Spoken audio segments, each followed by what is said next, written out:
আসসালামু আলাইকুম। এইচএসসি 24 সালের পরীক্ষার্থীরা 10,000 টাকা অনার্স ভর্তি সহায়তা পাবে। অনেকে বলতে পারো ভাই অনার্স ভর্তি তো এখনো লেট আছে, এখনই কেন বলছেন? দেখো, এই যে ভর্তি সহায়তা 10,000 টাকা বা উপবৃত্তি বা এইটা ওইটা বিভিন্ন সাইডে যে বৃত্তির জন্য আবেদনগুলো, এগুলো তোমাকে আগে থেকে খোঁজ খবর নিয়ে রাখতে হবে। হঠাৎ করে কেউ এসে তোমাকে ইনফরমেশন দিয়ে যাবে না, তোমাকে এই বিষয়ে আগেই জানতে হবে, আগেই খোঁজ খবর নিতে হবে।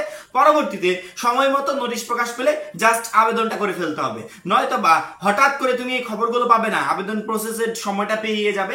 পরবর্তীতে গিয়ে তুমি হয়তো বা 10 দিন 15 দিন পর আমার ভিডিওটা পেলে বা খোঁজ খবর পেলে আবেদন আসলে শুরু হয়েছিল কিন্তু আমি বুঝতে পারি নাই, সময়টা পেরিয়ে গেছে। আমি চাই তোমাদের ক্ষেত্রে যেন এমনটা না হয়।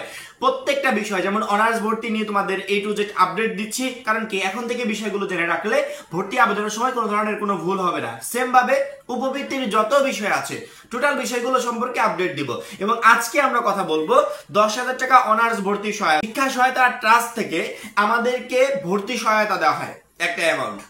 যারা স্কুল পর্যায়ে তাদের দেওয়া হয় 5,000 টাকা, যারা উচ্চ মাধ্যমিক পর্যায়ে তাদের দেওয়া হয় 8,000 টাকা, এবং যারা স্নাতকে তাদের দেওয়া হয় 10,000 টাকা। এই মুহূর্তে স্ক্রিনে যে নোটিশটা দেখতে পাচ্ছ, তোমরা যদি ভর্তি সহায়তা লিখে সার্চ দাও, সার্চ দিলে সবার উপরে প্রথমে যে লিঙ্কটা আসবে এই লিঙ্কে ক্লিক করে এই সাইটটা ওপেন হয়ে যাবে। এখান থেকে আসলে আবেদনটা করতে হয়, ঠিক আছে? এই সাইট থেকে আবেদনটা করতে হবে। যেহেতু এখনো আবেদন শুরু হয়নি, আবেদন প্রসেসটা আমরা পরবর্তীতে দেখিয়ে দিব।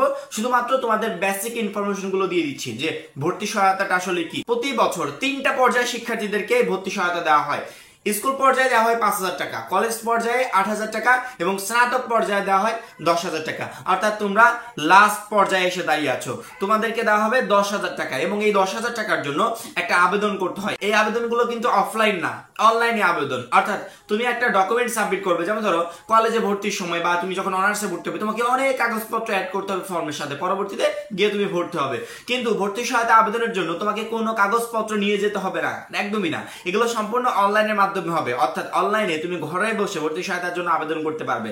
যা ডকুমেন্ট সাবমিট করবে প্রত্যেকটারই মোবাইল ফোনে ছবি তুলে রাখতে হবে, ওই ছবিটাই তোমাকে গিয়ে সাবমিট করতে হবে, এটাই। এবং ফর্মটা পূরণ করবে ওই অনলাইনে, সবকিছু A to Z অনলাইনে। পরবর্তীতে তুমি ফর্মটা পাঠিয়ে দিবে মন্ত্রণালয় থেকে যাদেরকে সিলেক্ট করবে তারা ভর্তি সহায়তার জন্য সিলেক্ট হয়ে যাবে। অনেক শিক্ষার্থী বলতে পারো যে আজ পর্যন্ত কোনো উপবৃত্তি পায়নি, আজ পর্যন্ত কোনো ভর্তি সহায়তা পায়নি, কোনো কিছুর জন্য সিলেক্ট হয়নি। আচ্ছা, তোমরা যখন এসএসসি পাস করলে কত সাল? 22 সাল। 22 সালের পর একটা কলেজে উপবৃত্তি পাওয়ার পার্সেন্টেজ বা হার কত ছিল বলো তো? সর্বোচ্চ হলে 50%, সর্বোচ্চ হলে 60%, সর্বোচ্চ হলে 70%, এরকম তো ছিল। 22-এর পরবর্তী বছর 23 শিক্ষাক্ষেত্রে বাজেটগুলো এত পরিমাণে ধরা হয়েছিল, আই থিঙ্ক 2024-এ আরো বেশি পরিমাণে ধরা হবে। কারণ কি 2024টাই তো শিক্ষার্থীদের, স্টুডেন্টদের 2024, ঠিক আছে? সেক্ষেত্রে অবশ্যই শিক্ষার্থীদের জন্য যে কোনো বাজেট বেশি বরাদ্দ থাকবে। 23-এ হঠাৎ করে, আমি শিক্ষার্থীদের আবেদনের আগেই বলেছিলাম যে প্রচুর পরিমাণ শিক্ষার্থী উপবৃত্তির জন্য সিলেক্ট হবে, ভর্তি সহায়তার জন্য সিলেক্ট হবে। সেক্ষেত্রে তোমরা আবেদনটা করো, আবেদন করা কেউ মিস করো না। যখনই তারা উপবৃত্তির আবেদন করলো এবং রেজাল্টে কি এসেছিল জানো? 85% প্লাস শিক্ষার্থী উপবৃত্তির জন্য সিলেক্ট হয়েছে। অর্থাৎ 100 জন আবেদন করে 85 জনই সিলেক্ট হয়ে গেছে। আজ পর্যন্ত কোনো বছরে এমনটা হয়েছে? তোমাদের বেলায় এমনটা হয়েছে? তোমরা তো অনেকেই উপবৃত্তি বঞ্চিত হয়েছে এমনটা, কিন্তু তোমাদের পরবর্তী ব্যাচ থেকে শুরু হয়েছে। 2024 সালে আরো বেশি হবে। 2024 সালে এমনও হতে পারে যে 90% শিক্ষার্থী উপবৃত্তির আওতাধীন হয়ে যেতে পারে। এক বছর পর সিস্টেম করলো যে কলেজে যারা ভর্তি হবে প্রায় সংখ্যক শিক্ষার্থী উপবৃত্তি পাবে। সিস্টেম করতেই পারে। শিক্ষাক্ষেত্রে বাজেটটা আস্তে আস্তে বাড়ছে। এই বাজেটগুলো বাড়ছে কেন? তোমাদের পিছনে খরচ করা হবে, স্কুল কলেজের পিছনে খরচ করা হবে, এই যে ভর্তি সহায়তা উপবৃত্তি এগুলোর পিছনে ওয়েস্ট করা হবে।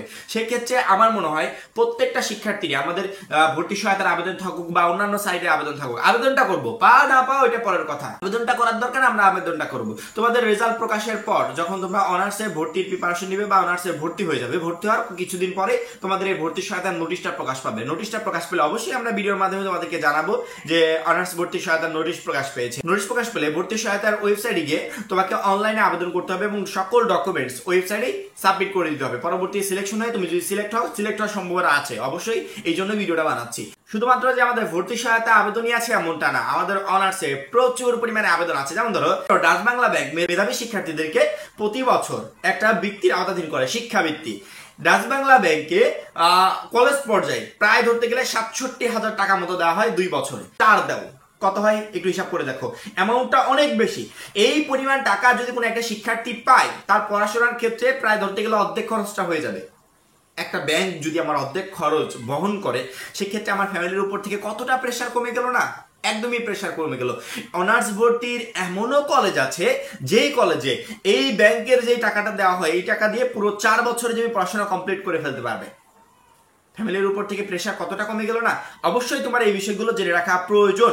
ডাচ বাংলা ব্যাংক, তারপরে ইসলামী ব্যাংক, আরো কয়েকটা ব্যাংক এই বৃত্তির আওতাধীন করে থাকে শিক্ষার্থীদেরকে।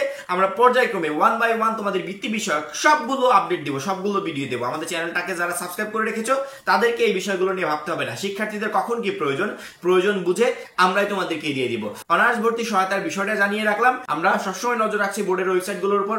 যখনই বোর্ড তোমাদের বৃত্তি বিষয়ক কোনো নতুন আপডেট দিবে, তৎক্ষণাৎ ভিডিওর মাধ্যমে তোমাদেরকে জানিয়ে দেওয়া হবে। এখন এই পর্যন্ত, পরবর্তী ভিডিওর জন্য চ্যানেলটা সাবস্ক্রাইব করে রাখবে। সবাই ভালো থাকবে, সুস্থ থাকবে। আল্লাহ হাফেজ।